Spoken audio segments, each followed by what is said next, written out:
অজ্ঞানতার কথা, ঠাকুর ওই হে আছেন, ঠাকুর ওই মূর্তিতে আছেন, ঠাকুর ওই দেবালয়ে আছেন। আর জ্ঞানের কথা, ঠাকুর আমার মধ্যে আছেন, আমি সবসময় তাকে নিয়ে থাকি, তিনি আমার মধ্যে বিরাজমান, তাকেই প্রকাশ করতে হবে আমার।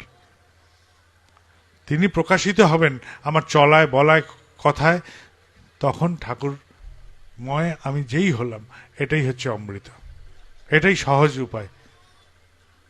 ভুলে যান কেউ এসে রক্ষা করবে আমাদের, কেউ করবে না, কেউ করতে পারে না। ভগবান আসবেন এসে আমাকে রক্ষা করবেন এরকম হয় না। তিনি পন্থা বলবেন, করতে হবে আমাকে। যদি ভাবেন যে বাবাইদা বলে কেউ আসবে, হাত ছুঁয়ে দেবে, মাথা ছুঁয়ে দেবে, তাতে মঙ্গল হবে, কাঁচকল হবে, যদি তাই হতো তাহলে আমার ছেলেকে মাথায় হাত ধরলে আমার ছেলের ডাক্তার লাগতো না, ডাক্তার বুদ্ধি তাকে করতে হয়। কলম ছুঁয়ে দেন বাবাইদা, পাশ করে যাব, কাঁচকলা হবে, তাহলে আমার ছেলেগুলো পড়াশোনার দরকার হতো না, আমি কলম ছুঁয়ে দিতাম, পাশ করে যেত। এই জগৎটা হচ্ছে কর্মজগৎ। রামচন্দ্র যখন এসছেন, ভগবান রামচন্দ্র, তার বউ নিয়ে কেউ পালিয়ে গেছে, তিনি নিজেকে আশীর্বাদ করলেই তো হয়ে যেত, হলো না তো। সেতু বন্ধন করতে হলো, অত কষ্ট করে পরিশ্রম করে সেতু বন্ধন করতে হলো, গিয়ে রাবণের সাথে যুদ্ধ করতে হলো। তিনি যদি ভগবানই হবেন তো তিনি নিজেকে আশীর্বাদ করলেন না কেন, বউ ফিরে আসো, রাবণ মরে যাও, সেতু বন্ধন হয়ে যাক, সবই তো নিজেকে আশীর্বাদ করতে পারতেন। তাহলে ভগবানেরও এখানে আশীর্বাদ কাজ হয় না, কারণ এটা কর্মজগৎ। এইখানে যে আসবে এই কর্মজগতে, তাকে কর্ম করতেই হবে, আর তিনি কর্ম করেই দেখিয়েছেন। তিনি আমার হাতে পাখা ধরিয়ে দিয়ে বলবেন হাত নাড়া, আর আমি যদি পাখাটা ধরে থাকি তবে কি হাওয়া খাবো? এটাই হচ্ছে কথা। হাত না নড়ালে এই পাখার হাওয়াও খাওয়া যায় না। এই জগৎ এরকমই দস্তুর। আপনারা সবাই ভালো থাকবেন, কথাগুলোর মর্মার্থ উপলব্ধি করবেন। আর আজকে বাবাইদা এসছেন বলে একটা দীক্ষার অনুষ্ঠান হলো, আজকের দিনের জন্যই সামিল হয়ে শেষ করে দেবেন না। পথে ঘাটে সবসময় নিজেদের এই চর্চাগুলো চালান।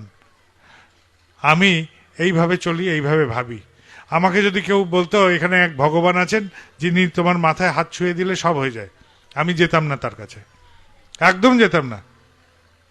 এরকম ভগবানের পাল্লায় আমি পড়তামই না।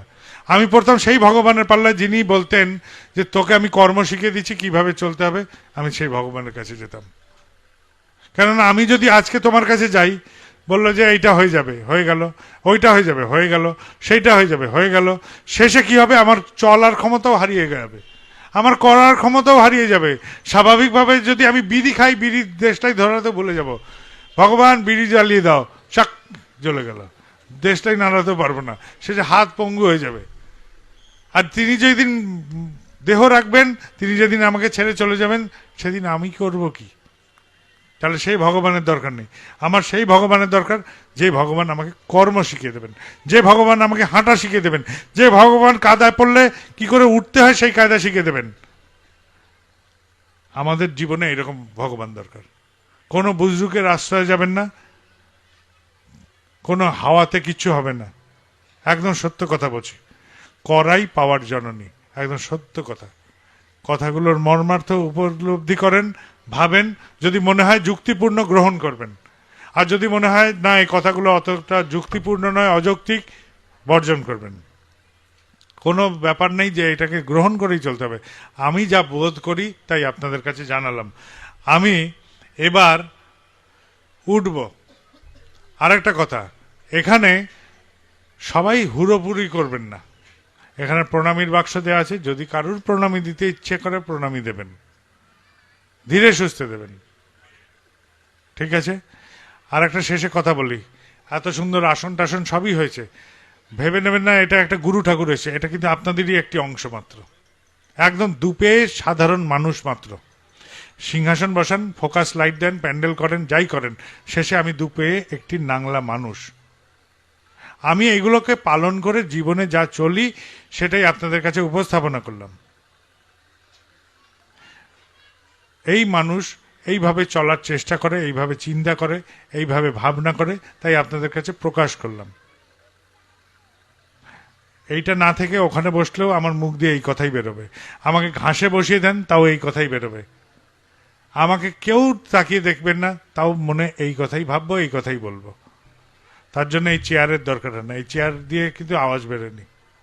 ঠিক আছে, এইসব ভ্রমের মধ্যে পড়বেন না। জয় গুরু।